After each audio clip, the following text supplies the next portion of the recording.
ओम साई राम सभी साईं भक्तों को। तो कल मैंने बाबा की एक वीडियो अपलोड की थी, बाबा का violet, a story of Baba's violet. आप प्लीज़ उसको सुनिएगा, बहुत अच्छी है। और आज की स्टोरी है मैना ताई जी के ऊपर, जो नाना साहेब चांदोलकर की पुत्री थी। तो आइए शुरू करते हैं। मैना ताई नाना साहेब तथा राधाबाई चांदोलकर की पुत्री थी। इनका जन्म 1887 में हुआ था।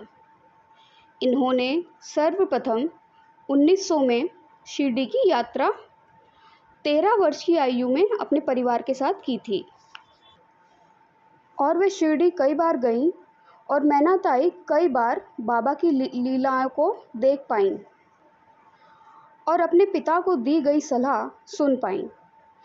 उन्होंने जीवन में यह बहुत जल्दी सीख लिया कि वापस लौटते समय बाबा की आज्ञा की अवज्ञा करने का क्या परिणाम होता है। एक बार वह और उनके परिवार एक शादी पर नासिक जा रहे थे। बाबा ने उन्हें जाने की अनुमति नहीं दी, पर फिर भी वह लोग चले गए। इसका नतीजा यह हुआ कि वह 3 या 4 घंटे के लिए भूखे थे। दूसरी ओर बाबा की आज्ञा मानने से भले ही वह सुनने में कितना ही उत्तेजित करने वाली क्यों ना लगे, उनकी यात्रा आरामदेह तथा सफल होती थी। इट मीन्स कि बाबा जिसको कह देते थे कि आप मतलब कोई शिरडी आता था, अगर वो बाबा से कहता था कि बाबा मैं शिरडी से अब अपने घर जाना चाहता हूँ, अगर बाबा ने उसको कहा है कि आप जाओ तो वो जा सकते हैं, और अगर नहीं कहा है तो उनको नहीं जाना चाहिए। और अगर वो नहीं कहने पे भी बाबा के चले जाते थे तो उनके साथ अच्छे परिणाम नहीं देखे गए। मैना ताई का विवाह छोटी उम्र में ही हो गया था और वह अपने पति के साथ पुणे चली गईं, परंतु 1904 में प्लेग की महामारी से उनके पति की मृत्यु हो गई। जब वह गर्भवती हुई तो उनकी मां उन्हें जामनेर ले गईं। प्रसव के समय उन्हें बहुत तकलीफ हुई।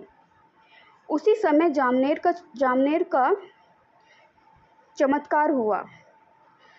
जामनेर में चमत्कार हुआ।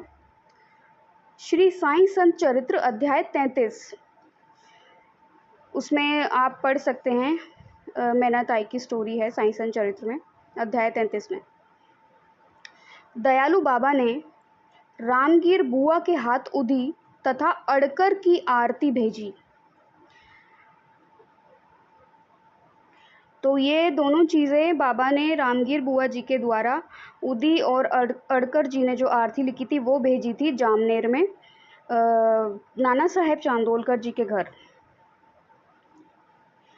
जब रामगीर बुआ उदी लेकर जा रहे थे और आरती लेकर जा रहे थे, रास्ते में बाबा एक चपड़ासी के रूप में प्रकट हुए। रामगीर को तांगे में बिठाकर जामनेर तक ले गए और फिर अदृश्य हो गए।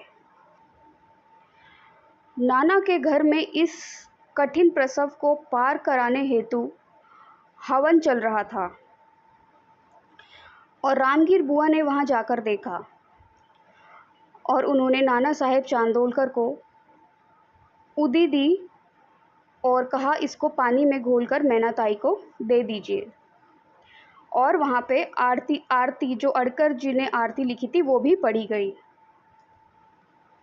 तुरंत उदी पानी में घोलकर मैना ताई को दी गई और उसी समय उनकी पीड़ा कम हुई। उनका प्रसव सुरक्षित हुआ, परंतु बच्चा चल बसा, जिससे मैना बहुत हताश हुई। इस दुखदाई परिस्थिति के बारे में सुनकर दासगणु ने उसे सांत्वना देने के लिए बाबा की चांदी की पादुकाएं दी। मैना ताई को चांदी की पादुकाएं दी क्योंकि उनका बच्चा जो है जा चुका था और पैदा होते ही तो वो काफ़ी निराश दुखी हो गई। तो उनको दासगणु जी ने, जो बाबा के परम भक्त थे, जिन्होंने बाबा की बहुत प्रसिद्धि करी, उन्होंने मैना ताई को बाबा की चांदी की पादुकाएं दी।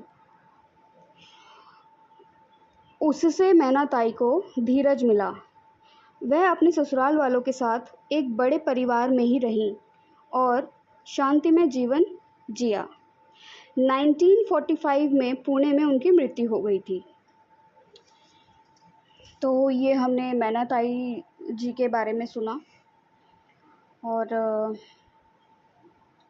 बहुत अच्छी स्टोरी थी ये, बहुत अच्छी।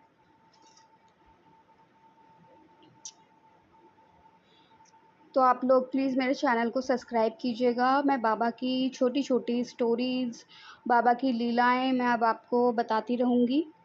मेरा आप सबसे रिक्वेस्ट है, आप मेरे चैनल को सब्सक्राइब कीजिएगा और ये वीडियो पूरी वॉच कीजिए। ओम साईं राम, जय साईं राम, सबका मालिक एक।